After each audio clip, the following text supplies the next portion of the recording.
everybody. Welcome to Will and Drew's Gaming Retrospective. You're listening to episode 75 for the week of May 3rd, 2020. I'm your host, Drew, and I am joined by Will. What's up, man? What's going on, man? Just another Monday. Just another Monday. Just another Monday. Just a little weird, though, right? Because we're recording for May 3rd, but it's April 20th. Huh. Oh, yeah. Yep. You're right. You're absolutely right. Yeah, that is kind of weird, huh? I guess it's not really a typical Monday. I mean, you know, usually we have a very short turnaround on our episodes, but we got some cool stuff going on. By the time you guys hear this episode, you'll have already heard parts 1 and 2 of our interview with Ben Todd. We really hope that you enjoy that. And then we actually have another interview coming up, hopefully this week. We'll kind of wait and see how everything pans out with that, but that's in the plans anyway. And yeah, man. So we're recording a little bit ahead since it's, you know, still quarantine season. Might as well take advantage of it, right? Absolutely, yeah. I think today we've got quite a bit to cover. Oh, yeah. There's a ton of stuff to talk about. I'm super excited. So let's get the important stuff out of the way, the stuff that pays the bills, right? Indeed. And so we got a website. It's www.wdgrpodcast.com. We're on Facebook, Twitter, and Instagram at WDGR Podcast. It's at WDGR Podcast. Will, if somebody'd like to follow you, how can they find you? Sure. If you're on Twitter, you can find me at Will_Gear. And you can find me at ScionStorm. And I feel like that was much shorter than usual. It did feel a little bit shorter. Like, what are we forgetting? I don't know. Join our Discord room. We have a Discord room. There's going to be a link for that in the show notes. Check it out. Come on by. Say hello. That's the best place to get together with us. You know, we have game nights. We just played Halo. That was a ton of fun. And we coordinated that almost entirely in our Discord room. And what else? Music Monday on our website. That's cool. Love Mondays for that. Yeah, it's been a lot of fun. So, yeah, that's about it. I'm kind of like trying to feel like everything just feels wrong. This is not a typical Monday, folks. No. Well, you know what? What's kind of cool, Drew, is I think you and you would agree on this. We enjoy our own posts. You know what I mean? Like, I get excited for Music Monday, man. Yeah. Well, it gives me an opportunity to, like, really think about, you know, what I want to put up there. You know, I try to give it a lot of thought. I know you put a lot of thought into your posts as well, too. And we like to share, you know, songs that are really special to us. You know, it's not just any old video game song. You know, it's stuff that really, like, stands out to us over the course of our lives as gamers. And, you know, it's always fascinating to hear what you come up with, and hopefully everybody enjoys those posts. Absolutely, man. You're absolutely right. Those tracks are certainly not just, you know, out of a shuffle bag. You know, those are very, very carefully picked for sure. Well, let's go on over to the mailbag. What do you think? Indeed, let's do it. All right, so let's start out with God damn it, Kami, YMMOC. Have you ever played a game you didn't enjoy or even strongly disliked at first, only to deeply love it later? What are your thoughts on this? I spent some time meditating on this throughout the day, and I had a hard time coming up with a single game for this.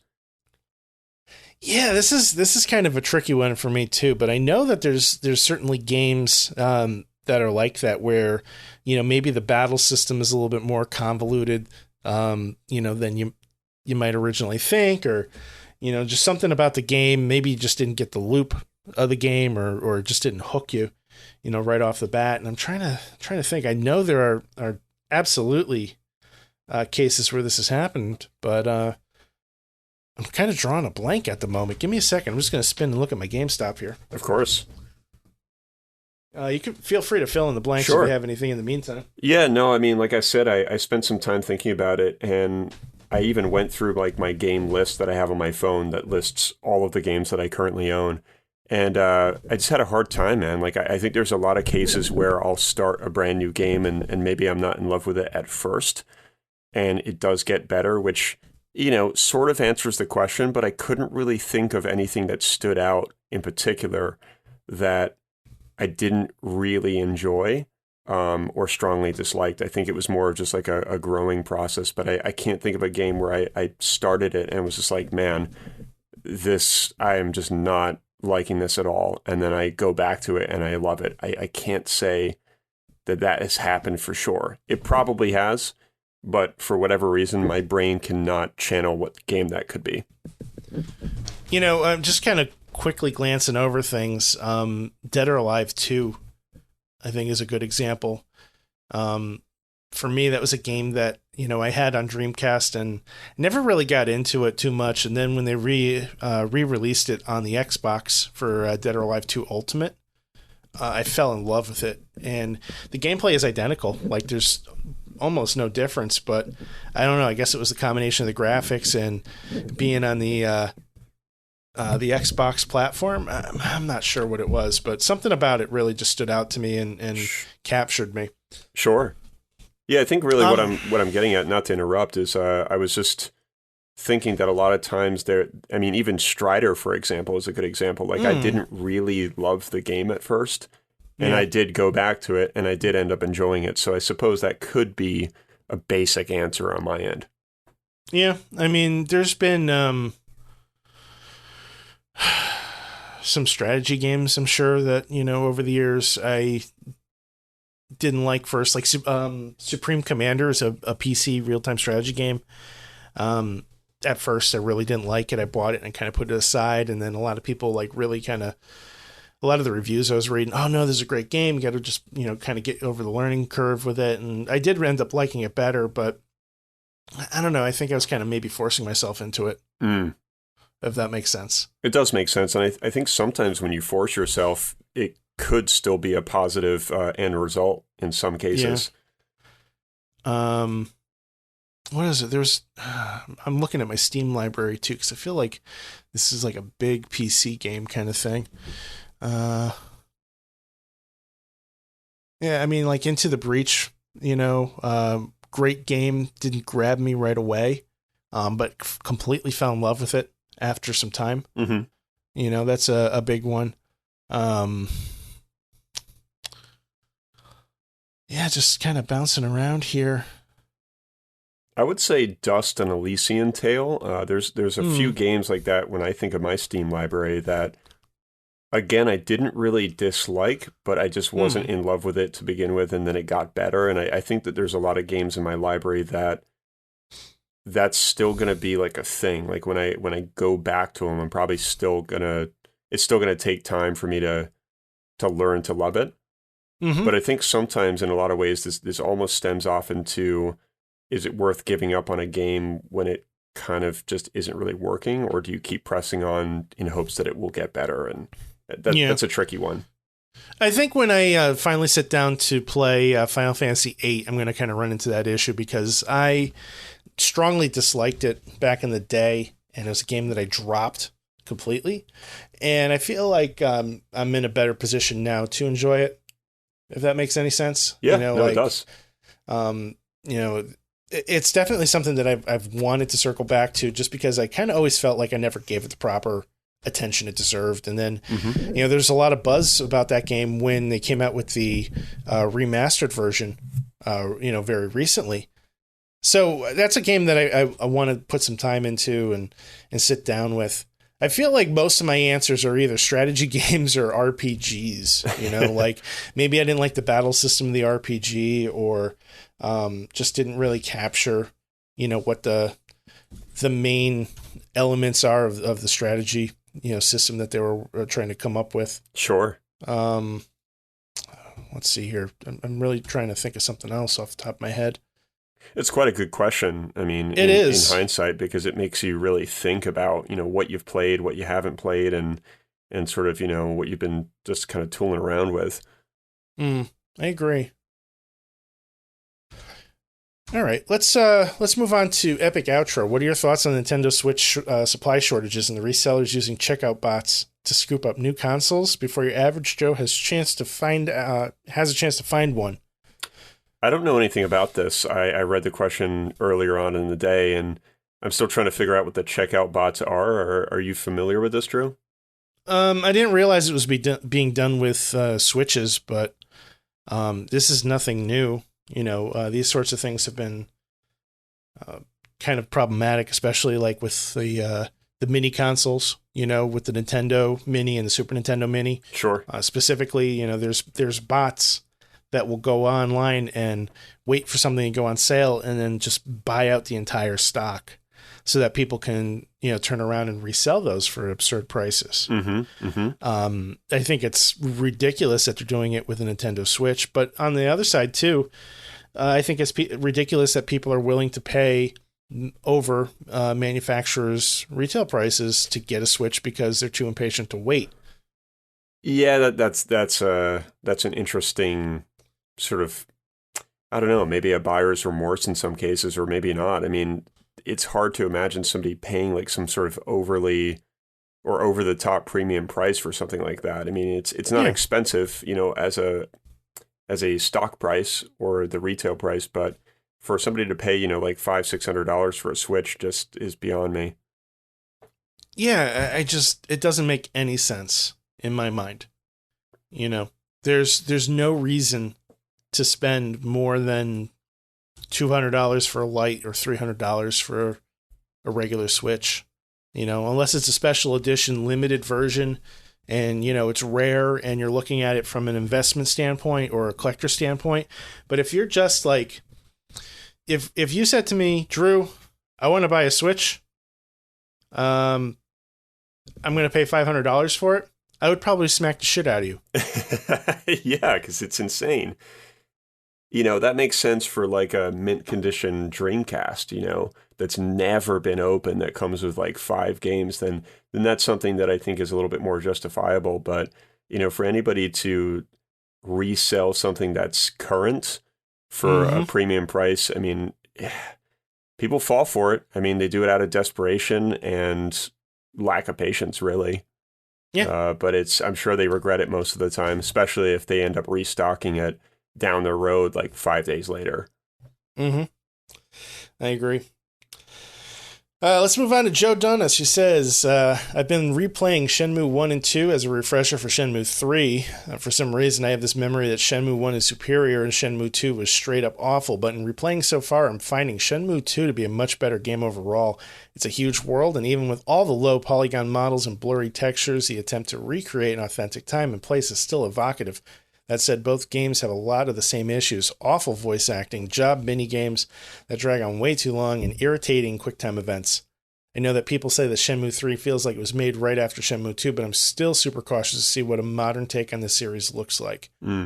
Related question, do you ever find yourself gravitating towards other games when there's some big game of the moment? I know I should be playing Final Fantasy VII Remake right now, but I'm putting 40 hours into old Shenmue games instead. So is there a question in like the first part? No. Okay. I mean, all right. So just to clarify, whenever we do the mailbag, we want to know what you're playing as well too. 50-50 shot on whether or not people answer that. Joe answered it. I also asked everybody what kind of Jell-O they like, but we can circle back to that later. I get weird sometimes with these questions, man. That's fine. Well, in terms of this sort of related question here, it's this is a thing. I think a lot of people do this. I mean, I've recently done it with God of War. I have FF7 Remake, and I didn't get to it right away because I know it's not going anywhere. And I think that's kind of my mentality with it. Like, if I'm busy with something else, or if my interest is still higher elsewhere, then I do find that I'm not playing the game that everybody else is playing necessarily at the same time, or whatever game is out that everybody has, or even the game that's out that maybe no one has and I have it. I may not get to it even for like 1 to 2 weeks, but the fact that I have it on day one is just kind of, I think, brings a sort of subconscious relief in the back of my mind that it's there, it's ready for me, and I'm get to it when I'm ready with done with everything else. Yeah. I mean, I'm kind of going through the same thing right now too. Final Fantasy VII Remake is on my radar, even though I don't own a copy yet. Mm-hmm. But I'm diving into Octopath Traveler pretty hardcore, and that's a game that's been out for 2 years now. Oh, at least. And then I have Doom Eternal, which is kind of on the back burner at the moment, just because I kind of got wrapped up in Octopath again. You know, I needed to step away from Doom for health reasons, basically. I know that sounds a little crazy, but like I was just mental health was just not there for that game. Yeah. So I put it down for a little while and I started playing some other stuff, and you know, I'm going to circle back to it, but I'm in no rush at this moment. I'm really enjoying Octopath Traveler, and Doom will be there for me when I'm done. And, you know, when the time is right, like a sale, most likely, I'll probably pick up a copy of Final Fantasy VII. Yeah. But I don't intend on starting that until, you know, I feel like I can give it my full attention. Yeah. No, that's exactly it. I think this one is fairly simple in terms of an answer. It really just depends on what's being played when these games come out, because they do often come out when you're in the middle of playing something else, and you know, it depends on your level of investment in whatever game that is. You know, if it's not very high, then perhaps I'm going to be more inclined to play FF7 Remake in this particular case. But with being as invested as I was with God of War, you know, that came first. Simple as that.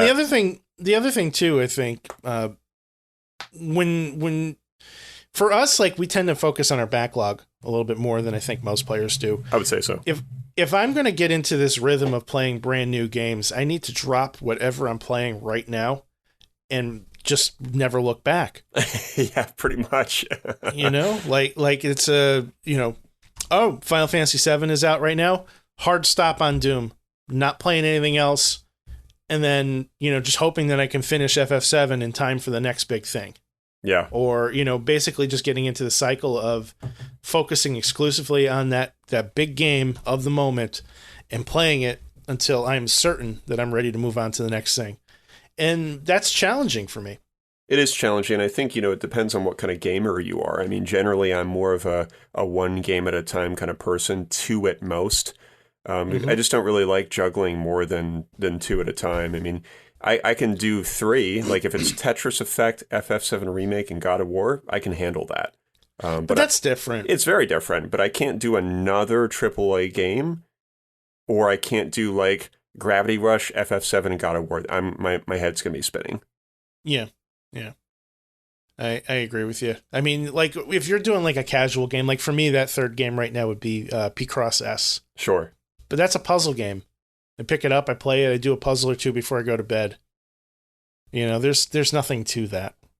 Yeah, I mean, I often don't really understand when somebody can load up, you know, like ESO or Witcher 3 or, you know, any of those like giant games. And then like a couple days later, they're playing like some other, you know, AAA game that's massive. And they're like right smack dab in the middle. And they're like, oh yeah, I was doing this. And like, they just kind of like, I think it's just dependent on who you are as a gamer and how your sort of brain operates, like with retaining stuff and just kind of knowing where you left off. It's just not me. It's too much for me. Yeah, I hear you.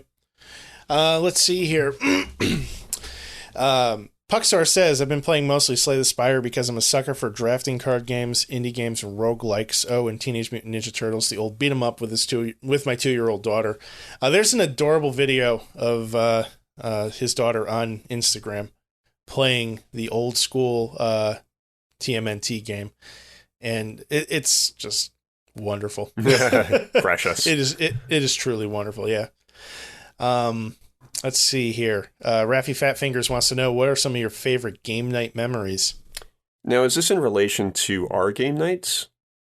I don't know. I would imagine it is, because if it's just in regular game nights, I mean, oh my God, I have thousands that would take time to remember. But if it's in regards to our game nights, I can think of, you'll appreciate this, Raph, when your brother Marcin, when we were playing Battlefield 5, I remember I was trying to find the clip on Twitch because, of course, they had saved the video, and I was going through it for like at least a good 45 minutes, and I just gave up because I couldn't find it. But I remember just running up to like this big open building, and I saw Marcin come into frame, and he goes in the building, and he's just nonchalantly flame throwing like 8 people. And I see Joe run past nonchalantly as like nothing's going on. And I'm standing there. I'm like, this dude's just massacring all these people with this flamethrower. And like, there was no one was saying anything on the mics. So it just made it even funnier that he was just quietly flaming people.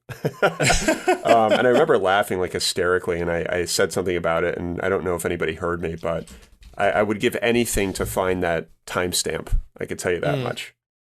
Yeah. I wish I could had an opportunity to see that. Oh God, yeah, it's so good. Dealing with horses in BF1, that was a lot of fun, aggravating but fun.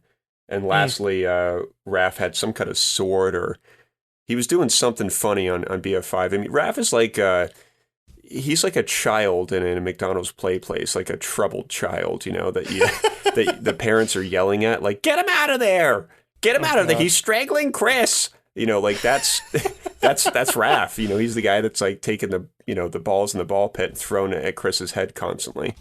Oh my God. So Raph, was doing something with a sword. I don't know if he was putting his hand on it to sort of unsheath it. He was doing something weird, but it was really funny. It had us all laughing. Oh man. He'll know what it is. He'll probably chime in when this eventually airs. I expect to see the full rundown of this story from his point of view. Yeah, I'm sure we'll get it.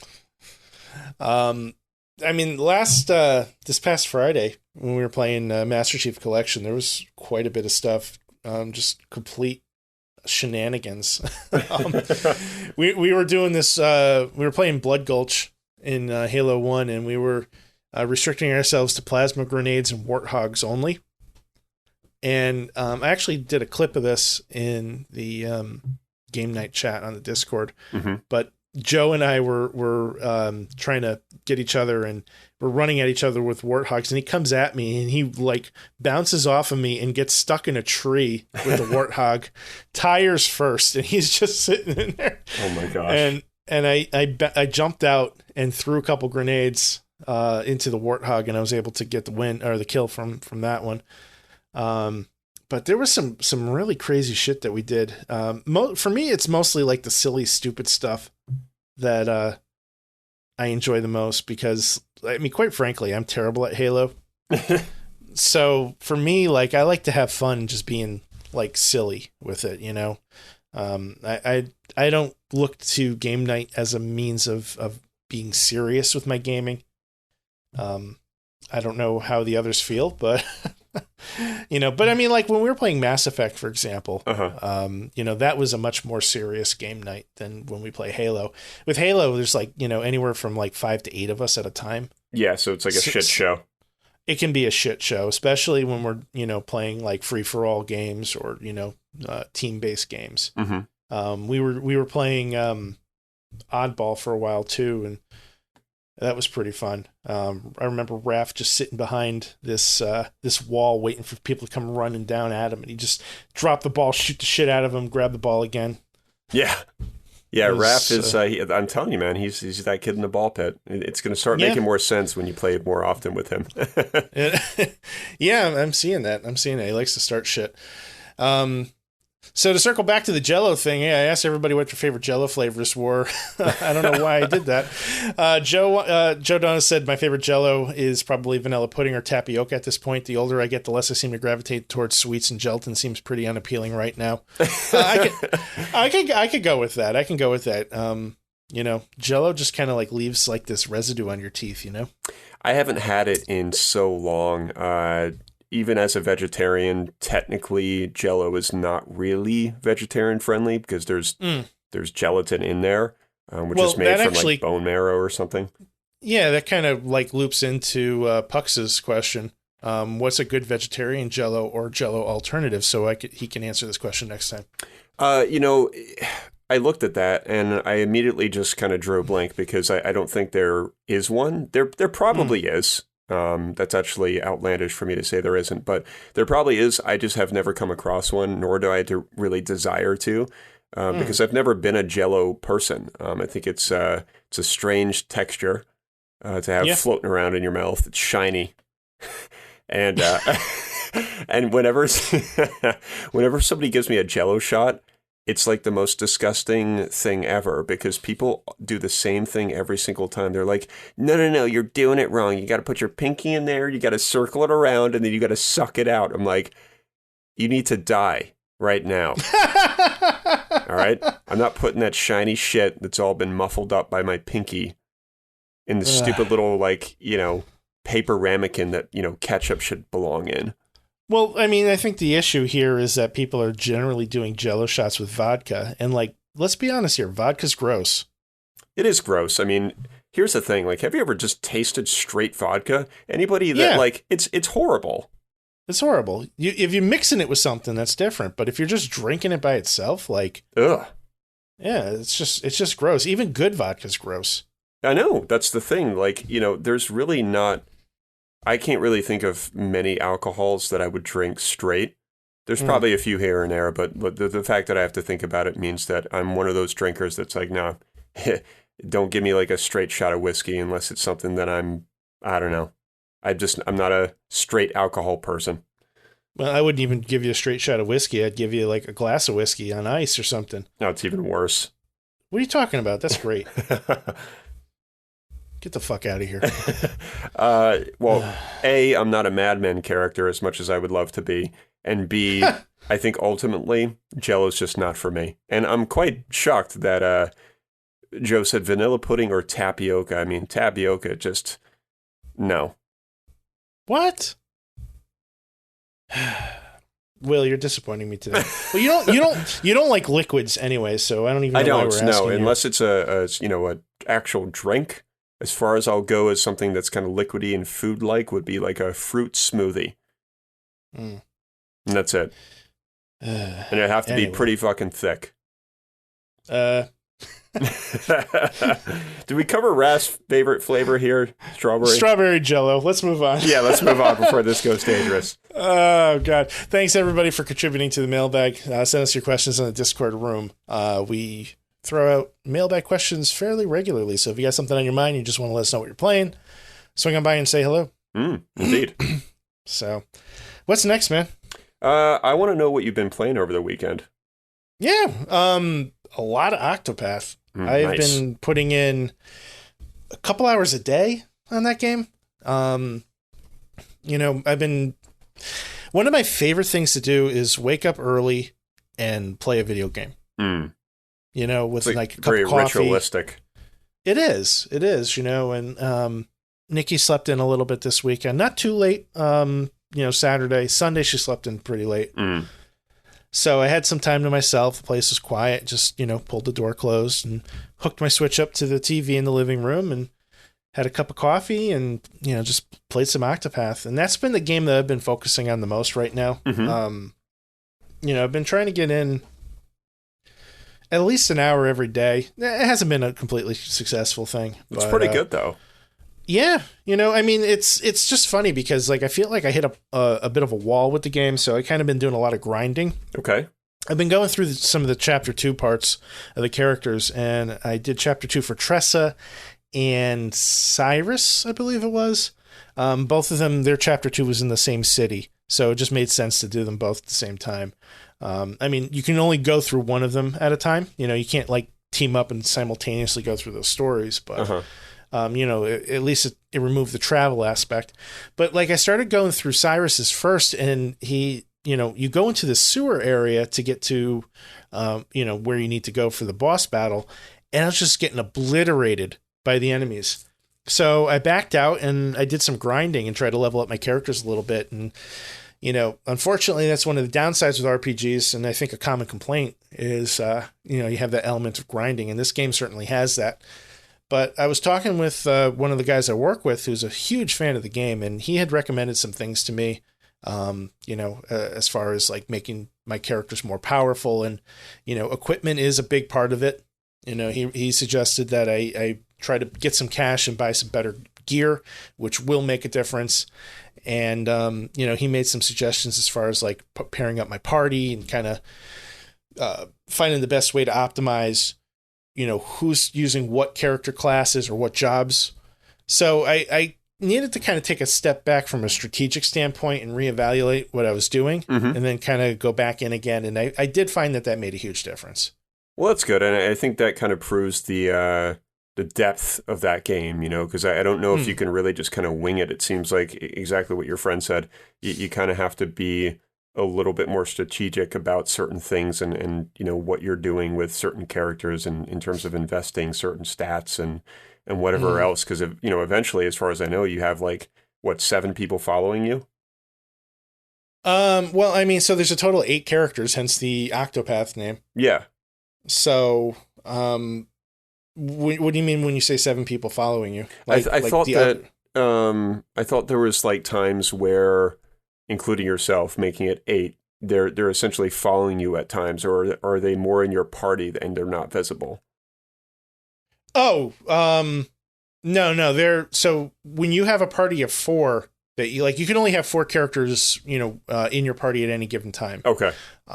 So the other 4 that you're not playing as, they're essentially invisible, but there are characters that can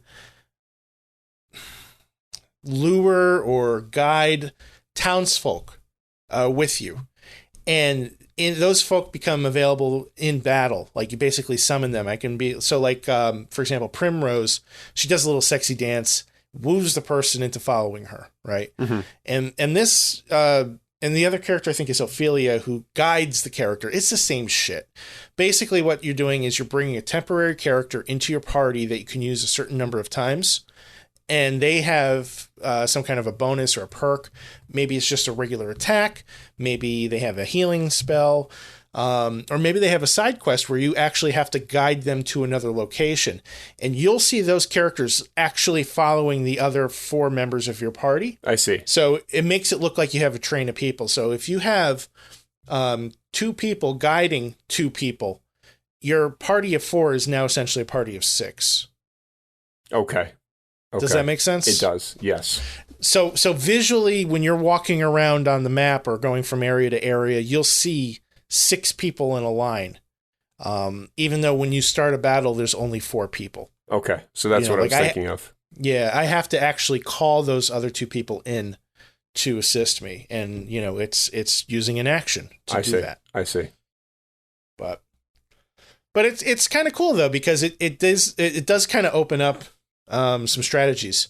So a big part of this game is the ability to break your enemy's defenses, right? Mm-hmm. And they're going to be weak to certain types of attacks, be it physical or magic or elemental, whichever the case is. And part of the game is discovering which enemies are weak to those types of attacks. So, for example, you may have an enemy that's weak to swords, daggers, axes, and wind magic. And then in that same battle, there might be another enemy that's weak to bow and arrows, daggers, and fire magic. Okay. So now you're kind of seeing, okay, all of the enemies are weak to daggers, but you only have 1 or 2 characters that carry daggers. It's locked by class. So Ophelia, who is, basically the white mage of the group, she is never going to be able to carry a dagger unless I assign her a job class that supports that, like Dancer, or I believe Thief also supports daggers as well too. Mm-hmm. So I'm going to be relying on her to use her magic to try to break those that armor down. And then on the other hand too, you also have each enemy has its own number of hits that they need to take with that weakness before they become broken. And when they become broken, they're unable to attack for a full turn. So you want to weaken the enemy so that they break, and then you want to beat the shit out of them as much as possible, because they're going to take more damage. They're going to be unable to attack. And it's kind of like this loop of the game where, especially in a boss battle where you have a boss that, charges up to do this massively damaging attack, you're like, okay, he needs 7 hits before he breaks. And you have to stop and think, all right, who can do what to get him to that number 7 before he attacks me with this knock you on your ass attack, Mm-hmm. Well, that's cool. I mean, that shows that there's variety there, and, you kind of have to stay on your toes, in the midst of battle. And it forces you to build a balanced team. Indeed, because you can't just, have everybody leveled up with the same stats or whatever. Right. Well, I mean, you can only have one job assigned to a character at a time, and you can't duplicate that job. So outside of the character having that job natively, like, for example, the hunter, like if I have, I think it's Hannett is a character who is the hunter. If I have her in my party, I can have somebody else assign the hunter as a secondary class. Okay. So I would have essentially 2 hunters. But I cannot assign 2 people the secondary class of hunter. So does that make sense? It does make sense, yes. It does, it forces diversity. And it is in your best interest to kind of diversify anyway, because there isn't one single class that's basically a do-it-all class. Like Ulberich is super powerful physically, but he has no magic. He's strictly a warrior, strictly a fighter. But if you go into a situation where you're facing enemies that have no physical weaknesses, they're only weak to magic, that's going to be a tough battle for him. You need to rely on those other characters. That's cool, man. I mean, I'd love to get back to that eventually. I mean, it's probably not going to be for a while, but, I had a good time with it. I just wish I gave it more time. Yeah, it's a super deep game, but I'm really enjoying it. I would like a little bit of diversity in the battle theme. But, when you're grinding out with any RPG and you have the same music over and over again, it gets a little monotonous, but at least it's enjoyable. I'll find myself walking around the house doing chores and I'll be singing it. Oh, God. Yeah, that's the dangerous thing about some of those games is they have really good music, but it's so catchy. Yeah. Which is a good thing, but it can be a bad thing as well. Sure. Absolutely. I've also been playing Picross S, which went on sale on the eShop the day after I bought it. Oh, my God. It was only a couple bucks. It wasn't a huge deal, but still. I mean, the game is, I want to say, normally like $8. Okay. And it went down to like $6.50. So disappointing that I wasn't able to capitalize on that. I did try. I reached out to the eShop. I asked them if they would refund me the difference, and they said no. but I did try. And if you're into puzzle games, kind of along the lines of Sudoku, but not quite, I think this is a good match. You have a grid, 5x5, 10x10, 20x20, whatever the puzzle requires. And you have a list of numbers on the horizontal grid, and you have a list of numbers on the vertical grid. And you basically use those numbers as clues to draw a picture. And where those numbers intersect with each other is where you're going to place a dot, and you're doing pixel art. And some of the pictures are kind of a stretch, like I remember seeing a picture of a weight bench, and it's just looks like a blob until like you finish the puzzle. Then all of a sudden the puzzle colors change and it zooms out, and it's like, oh, okay, I can kind of see this pixelated weight bench. But it's not about what the pictures are. It's about the skills that you're using to deduce the placement of these pixels. Sure. Very relaxing, very enjoyable, perfect for portable mode. Surprisingly, no touchscreen. This is the kind of game I've been playing Picross for a very long time. Back in the Nintendo DS, I had Picross DS. And that made perfect use out of the touchscreen and the stylus. I mean, this is the kind of game that that's perfect for. But none of the Picross games on the DS support a touchscreen. It's very bizarre.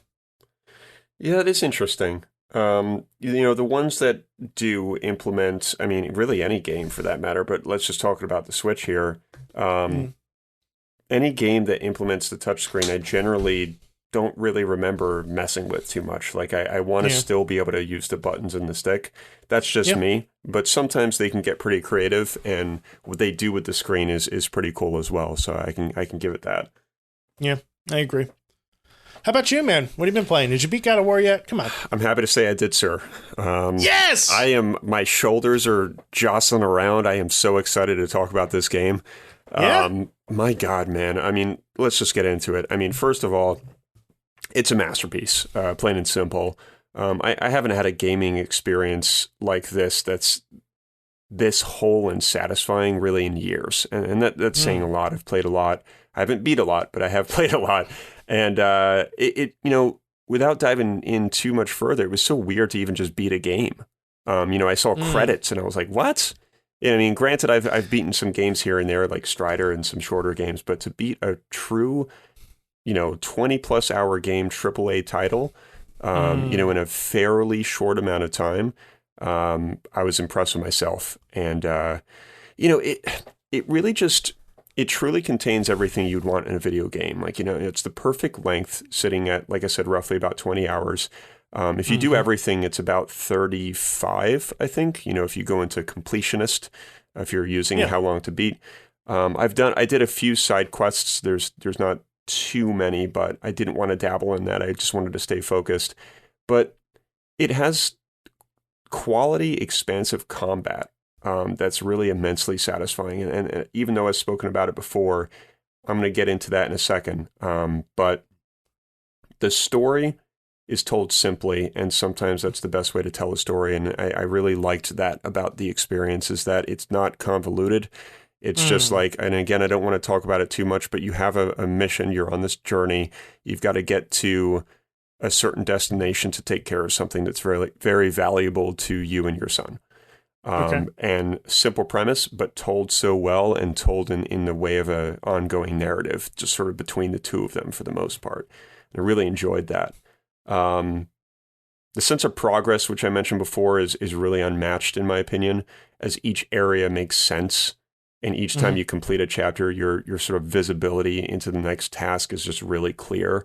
And a lot of that is just due to the fact that when you finish a chapter, it comes up on the screen and it says the name of the chapter complete, and then you move on to the next one. So some would call that hand-holding, or perhaps a little bit too much of a sense of direction, and there's like a lot of on-screen prompts and stuff, but I disagree. I think it was nice to be able to play something that was a little bit more cut and dry, a little bit more black and white, and not something where you have to sort of dive into a menu to figure out like what you're doing. God of War has a really good hold on presentation and how your progress is being tracked, so I really appreciated that. And then next would be really level of engagement.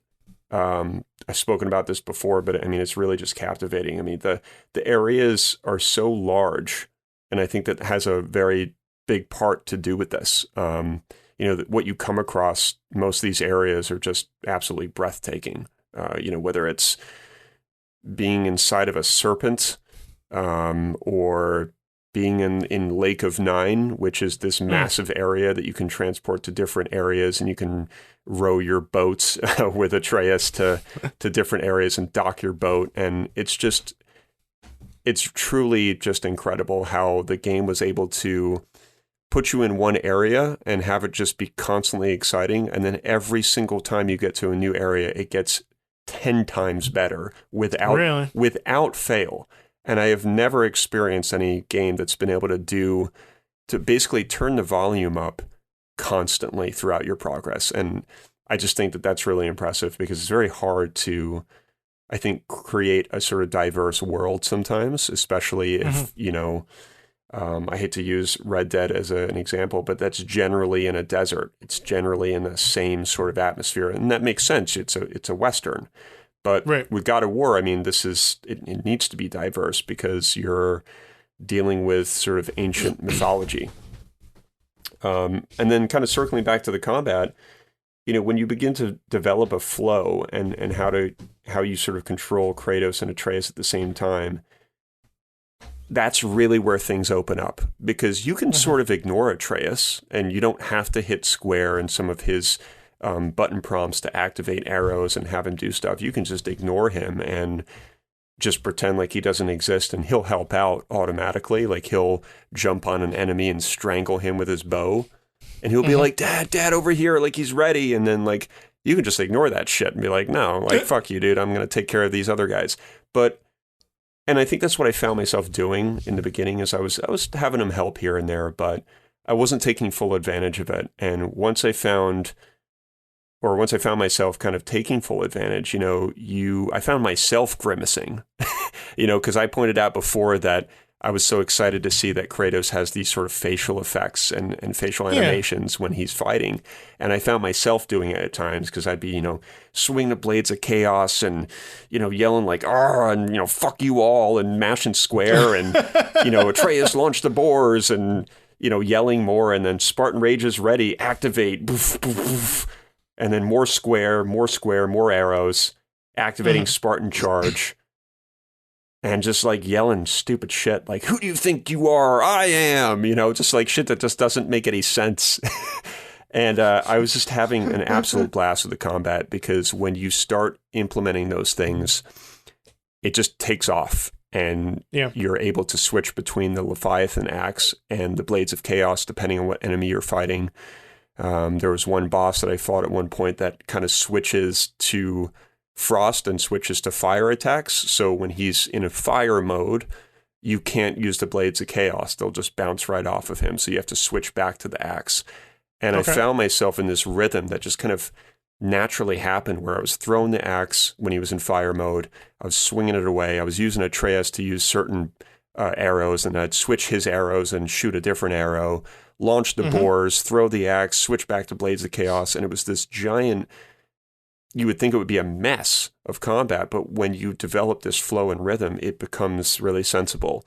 And you realize that you can defeat more and have more balanced combat when you're playing the game the way that they want you to play it, which is with Atreus being used to his full advantage. It's interesting. Very interesting. I mean, there's not many games that I'm aware of, or at least that I've played, that sort of enable that same kind of effect, which makes it very unique. But man, just to be able to do that and clear a swarm of enemies and stomp on a bunch of power-ups, it really does make you feel like King Leonidas, and I've mentioned that before, but it truly does. I mean, most of the rune skills and the skills that you can kind of just unlock in general are just straight out of 300, the movie. And one of the ones I use the most, which is Spartan Charge, Kratos kind of pulls back a shield, and then it's suddenly sort of engulfed in flames, and then he runs and charges with it towards the enemy, bashes them, and then he grabs it with two hands and slams it into the ground, which then creates like this sort of fiery earthquake into the ground surface, and it goes towards the enemy like a sort of chain effect. And that's just one out of many. And it sort of slows down time when you activate it too, so like it'll just kind of go whoop, and then like he'll kind of pull it back, and then it just sort of unleashes. But when you do that shit like in the midst of combat, you find yourself doing it at the right times, and you don't find yourself wasting it. And when all of that comes together, it's like this beautiful orchestra of just amazing combat. And my buddy told me today, when I was just kind of gushing over the fact that I beat the game to him, he's like, there's a photo mode. And once he told me that, he's like, dude, you'll be able to capture Kratos' grimaces and all that with photo mode. And I was like, oh my God, I'm definitely doing that. So, ultimately I'm sad that it's over. But I'm just really grateful that I got to experience the game. It's a 10 out of 10. I really felt like I was in the game most of the time with the level of immersion. And it's just really flawless in its execution. And I'm so happy I own it.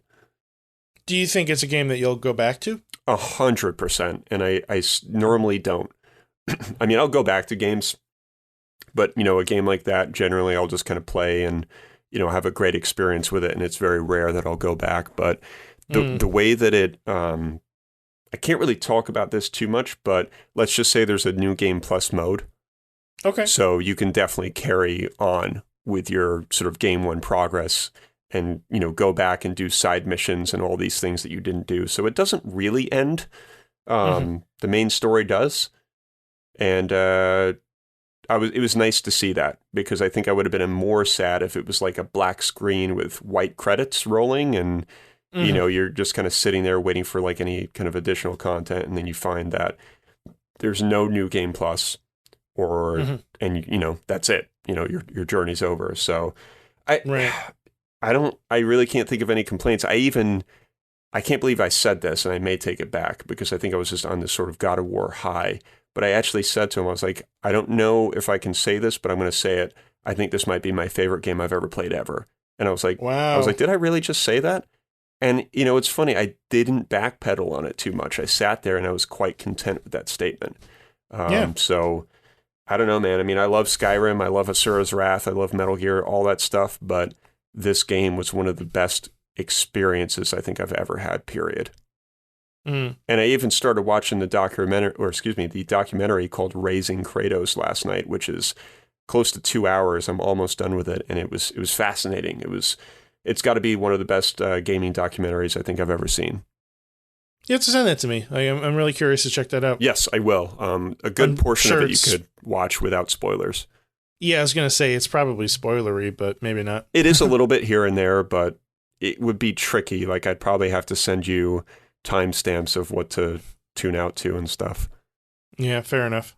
But yeah, that's my review, man. I mean, it's I don't know what else to say. I don't want to sound like a stuck record, but it's a phenomenal game, and I just can't believe I didn't play it. Yeah, earlier. But hey, doesn't matter. I played it. That's the end of story. Congratulations. Yeah, it feels goddamn good, dude. I'll tell you that to beat a fucking game. I bet. Yeah, that's awesome, man. I'm super happy for you. Yeah. No, it's good. I hope that eventually this year, maybe, hopefully, I don't know. I want to play it. I definitely want to play it. And hearing you talk about it with such high praise over the past couple weeks has really encouraged me to kind of bump it up a little bit higher on my list than I originally had it.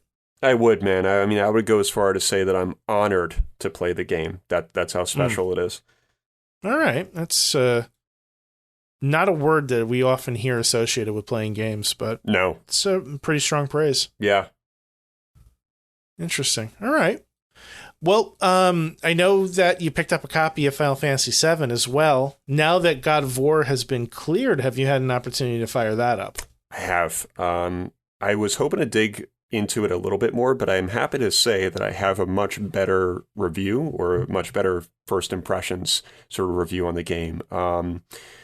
First off, the graphics are very PS5-like. And what I mean by that is there was an instance last night where I was kind of walking on a train and I was crossing carts. So, of course, when you move to another cart, you're opening the door and you're in the middle of two train carts. So, wind's blowing and, you're rushing through a tunnel. And I sort of stood there in amazement because I realized, Cloud's hair was blowing in the wind in the tunnel. And I was like, man, this looks really good.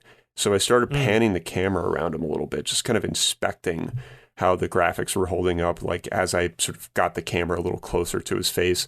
And started noticing even in his eyes actually move in different directions, not like a crazy person, but just very subtly, the way that a real eye would. And I found it to be really impressive. Like, not only does he blink, which is something that we've seen in games for years, but there are still some games where characters do not blink, which is weird. It's true. But it's like, dude, you did everything else and you couldn't have him blink. But yeah, hair blowing in the wind, rushing of the tunnel, and the sound and the graphics just made me think, wow, this is the closest I think I've ever seen to a next-gen title, next to God of War. And I will say that we are definitely experiencing a time which we often experience toward the end of life of a console, where games start looking amazing because they're being completely maxed out, and a lot of them are generally in preparation for the next console. So graphics wise looks phenomenal. There's a really strong pulse in market areas, especially when you're kind of walking through slums and markets. You can actually hear conversations. So it's one of those games where you're walking by a group of people and you start hearing their conversation, kind of like how you would in maybe Assassin's Creed or something. And you can't help but just stop and start listening. So I did that a little bit last night, and they're pretty in depth. And a lot of them are sort of cleverly tuned, where if you go over, they'll start reacting to you being there. So it's very smart in terms of the way they've sort of structured the AI. Still learning the combat flow a little bit. Didn't have a lot of combat time last night. It was more exploration. So I can't really touch on that too much. So if you're on the streets already, then you've gotten out of the materia reactor. Yes. That's in the demo, right? Yes. Okay. I think I'm on like chapter 3 or chapter 4, like section 4. I'm still learning a lot about how they're sort of producing the cadence of the game. But are they issuing them as chapters, or? I believe so. My memory's blanking slightly because I played kind of late last night. But I know that they're doing a sort of God of War sequence effect where there are things that will pop up on the screen that will tell you like where you are in the story.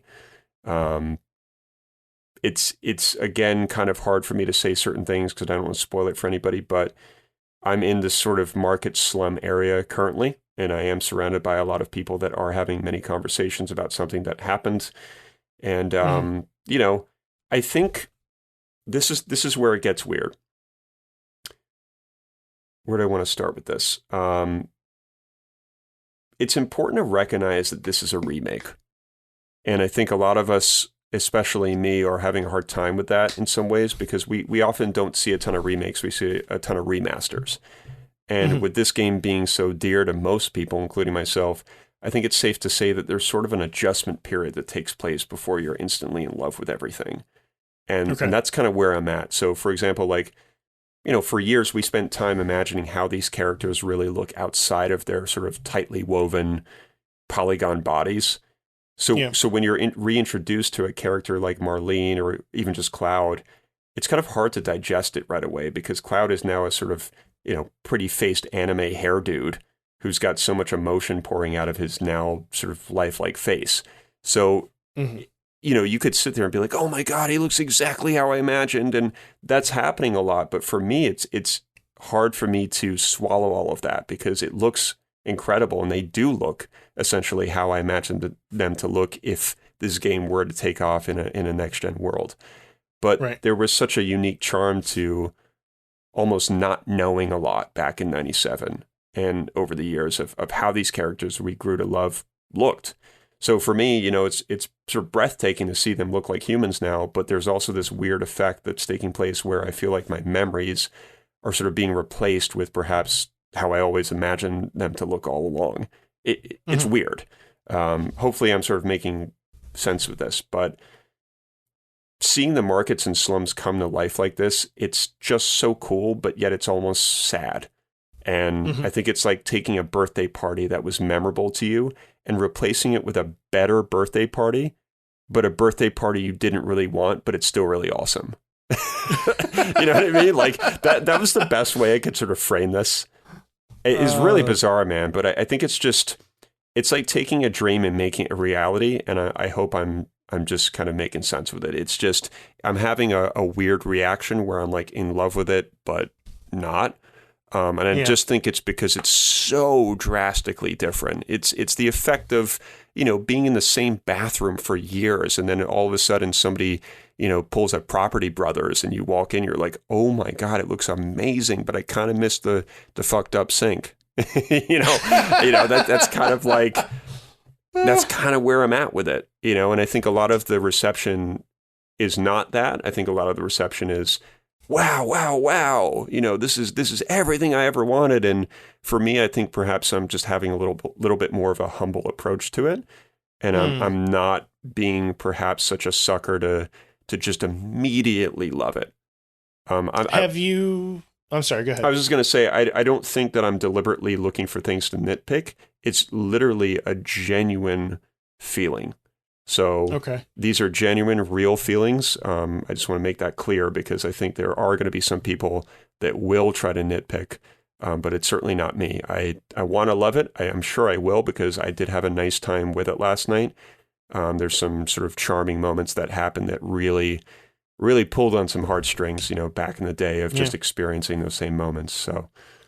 So two questions, just to kind of get an idea of where you're at, because, well, the questions are, first of all, who do you have in your party at this moment, and have you gotten any materia yet? Sure. So I have Barrett. I have all the usual crew like that you have in the beginning, like what's his face, Wedge and Biggs and what's her face? Was it Jessie? Jessie, I think, right? Yeah, Jessie. And just came across Tifa, so I can tell you that. But much. She hasn't joined the party yet. Nope, she has not joined me. I just encountered her over in the slums, and encountered Marlene. And that's kind of where I'm at. So, you know, the way it unfolds, like even just being in that sort of bar area, for people who have played the game, the level of detail is extraordinary. I can certainly say that much. There's pinball machines, there's little, bottles behind the bar, and they all are very like carefully placed and carefully articulated. And some of the stuff is a little bit muddy and blurry, and I think it's sort of meant to be that way because they can't, make everything look amazing.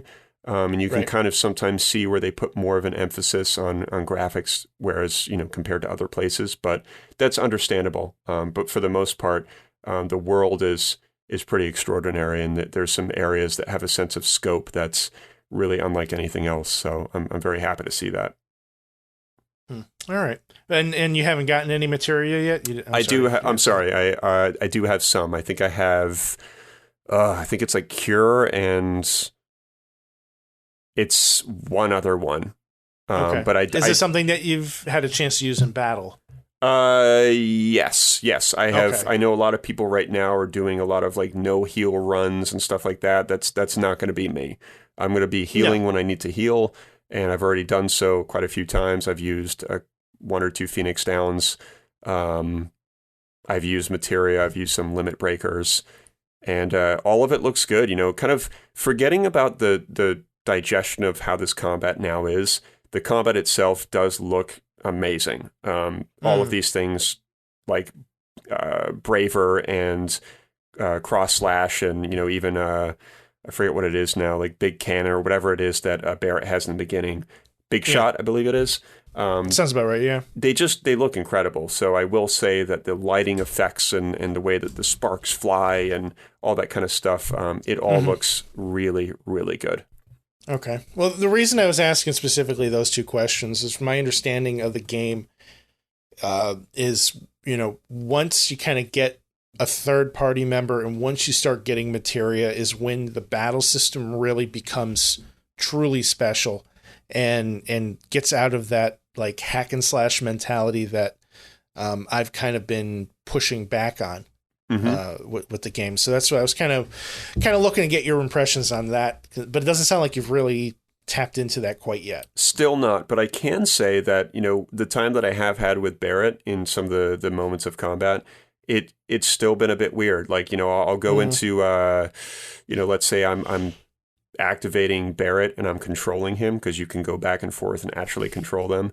I'll fire off some stuff, and then, maybe if Cloud's in trouble or whatever, I'll switch back, vice versa. So switching back and forth is something that is relatively easy. It takes some time to get used to, and I still feel like I'm sort of fumbling around in menus a little bit. And that's where I'm still slightly concerned. But I did get a little bit of a rhythm to it on some of the previous fights that I had, or the later fights. And it felt decent.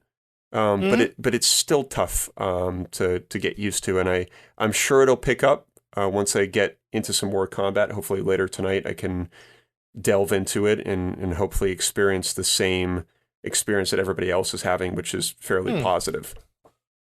Awesome, man. I'm looking forward to hearing more about it. Yeah, overall, I'm still very intrigued. I'm very invested. I definitely want to keep going with it and see where it takes me. And so far, I would just say that it's a very high graphical, sort of nostalgic trip so far, and I think that's more than enough right now. Very cool. Very cool. Yeah. That's awesome, man. I'm really, really happy to hear you diving into this wholeheartedly. Yeah. So. No, absolutely. My Turbo-Grafx mini came in. Oh, dude, I'm excited for this, man. It looks so retro.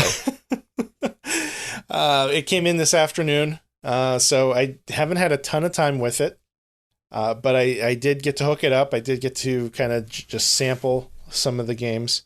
I mean, they did a great job of replicating the original here, down to the power switch with a little notch that comes out that covers up the hue card, and the back cover, which comes off to reveal the ports for all the wiring. That's very similar as well too, although it's not identical. They had to make some concessions for HDMI cables being, a little bit thicker than like a regular RF cable. But yeah, I mean, so far it's been pretty great. I do like that it comes with 2 USB ports for 2 controllers, although the system only comes with 1 controller. That may not sound like a big deal, two controller ports, of course, why not? Well, the original Turbo-Grafx only had 1 controller port. So this is already an upgrade. I just need to get my hands on another controller, and I do have an order in for those too, but I guess they're not shipping out quite yet for whatever reason. Not sure what the deal is there. The controller feels very close to the original. I have not done a side-by-side comparison as of yet. I do have a Turbo-Grafx controller that is less used than the others. So I can kind of grab that one specifically and see how it goes. But overall, I mean, everything feels, pretty much of the same quality as the original one. This was done by M2, which is the same company that produced the Sega Genesis Mini. And Konami is the one that was really publishing this entire project forward. So their name is all over everything, which is kind of interesting because Konami didn't have a ton to do with Turbo-Grafx in America. They did have some games out on the PC Engine in Japan, which is the original name for the Turbo-Grafx 16. Mm-hmm. Like, for example, there's Ninja Gaiden. You can play Ninja Gaiden on the original PC Engine, which is kind of weird. And they included that in here as well, too, which is nice. There's also a copy of Dracula X, Rondo of Blood. There's a copy of Kojima's game Snatcher. Sure. Which I thought you'd be interested in. Unfortunately, it's in Japanese. So I will probably not be playing that beyond it being, more of a curiosity. But yeah, man, there's some really cool stuff going on with this thing. And, just really enjoying sitting down and looking through and playing a library that it kind of hits a few different spots for me. Like, I have a pretty decent collection of Turbo-Grafx games. In the US, there weren't as many games released as there were overseas. And I think the US game library is around somewhere between 70 and 90 games. I don't remember the exact number. Okay. It's under 100. Whereas in the over in Japan, the PC Engine had a few hundred games. I want to say like 500 or 600 games that came out for it. So it was a much more popular system overseas. So they had less of a library to really choose from for the American side of things. And what they did was they kind of picked like maybe 20 or so games for America and then did, I want to say maybe 40 games for the PC Engine side. So you have like this mix of Japanese and American games, and some of them are duplicated. So there's, for example, Dragon Spirit. Well, you can play that in English or Japanese. And it's a shooter, so it doesn't matter. You're just, it's just numbers on the screen primarily, but you have both versions of the game, which is kind of weird. And then there's a lot of games that are, strictly American or strictly Japanese, and they've included those too. A lot of games that I feel should have been part of it got left out. I think they missed an opportunity to include some of the more expensive games from the Turbo-Grafx library, like Magical Chase or, that's probably the biggest one. I think they may have included Cotton. Let me see here. I'll tell you what I love about this, Drew, is like, here's a hunk of matte plastic and let's make this thing look minimal. Yeah. Like, I love that this is just, it's such a throwback to how systems used to look. Yeah. I mean, the Turbo-Grafx I always thought was kind of a sleek, sexy looking system to begin with. But the funny thing is it was kind of unnecessarily large. They made it larger for America. And the contents of the Turbo-Grafx 16 are identical to the contents of the PC Engine, maybe minus some sort of a region chip to prevent you from playing Japanese games on an American console. But the PC Engine, if you saw an original PC Engine, it's a square, and it's not very big. Like, it's quite small, certainly smaller than the NES, and like the Turbo-Grafx 16, the full-size system, you could literally take two PC engines side by side, and it's the same size as the original Turbo-Grafx. So it's kind of a weird thing. I don't know. It's just difference between American audiences and Japanese audiences, I suppose. Yeah, I would say so. But overall, man, like just kind of a quick hit. It's pretty cool. It's really quite nice having access to some of these Turbo-Grafx CD games, because if I wanted to buy a Turbo-Grafx CD or a Turbo Duo, that's a lot of money that needs to be spent. I actually have a PC Engine Duo, which is basically the equivalent of a Turbo Duo, but the Japanese one. It needs repairs, and it's going to be a couple $100 to repair it and to mod it so that it will play any game from any region. Mm-hmm. But I can get some of those games right here in this $100 little box that I had to order from Japan because for some reason America's not shipping it. I don't know. Huh. But yeah, man, like just a quick hit. So far, I'm really digging it. That's cool, man. I mean, like, can you explain to me real quick, and I apologize if you did already, but I'm looking at the picture of this, and I'm still a little bit confused. And I know I brought this up when this thing first debuted, too, because we spoke about it forever ago. The section where it looks like something sits on the front there, it's like that the groovy part. Mm-hmm. What the fuck is that? That's where the console's games go. They call them HUCards, HUCards. So why does it look like it doesn't go into anything? Well, there's a gap. So I'll have to take a picture from my system to show you, but there's like a little notch. Imagine taking a credit card and sliding it into the system. But okay. But at the tip of the credit card, you have contacts for a game cartridge. It's not like the NES where you're taking this big hunking cartridge and slamming it down into the thing. These are very sleek, very thin cartridges. I think I sent you a picture of one of the HUCards next to the Mini. Okay. So that's a full-size HUCard, and you see those chips up, those little contacts up at the top? In that, yes. That's what goes into the system.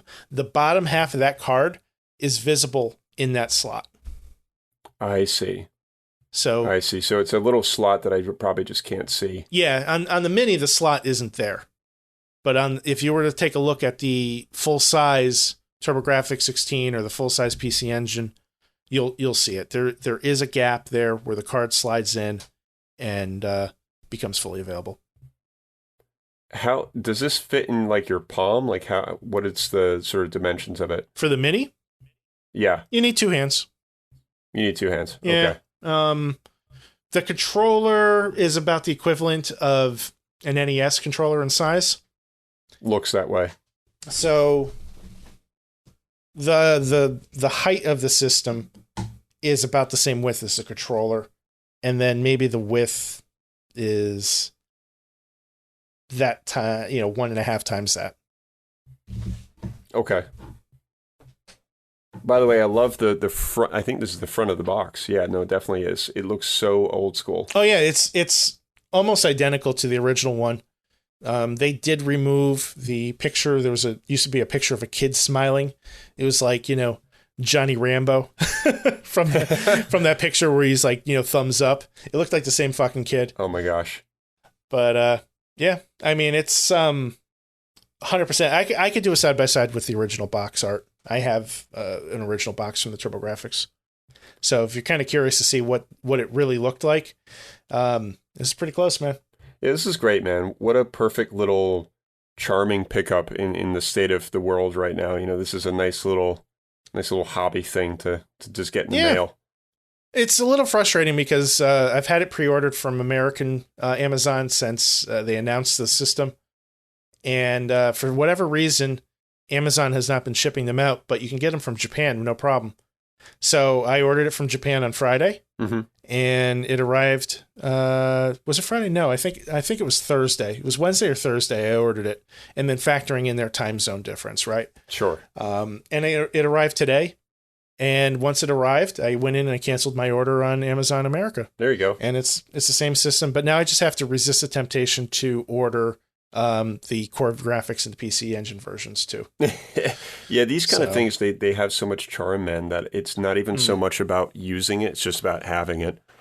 Yeah, and there's enough differences with that charm to make the purchases worthwhile for me. Somebody who's grown up with the Turbo-Grafx and is a huge fan of the system. Yeah, the ins and outs, so it would be worth it. Yeah.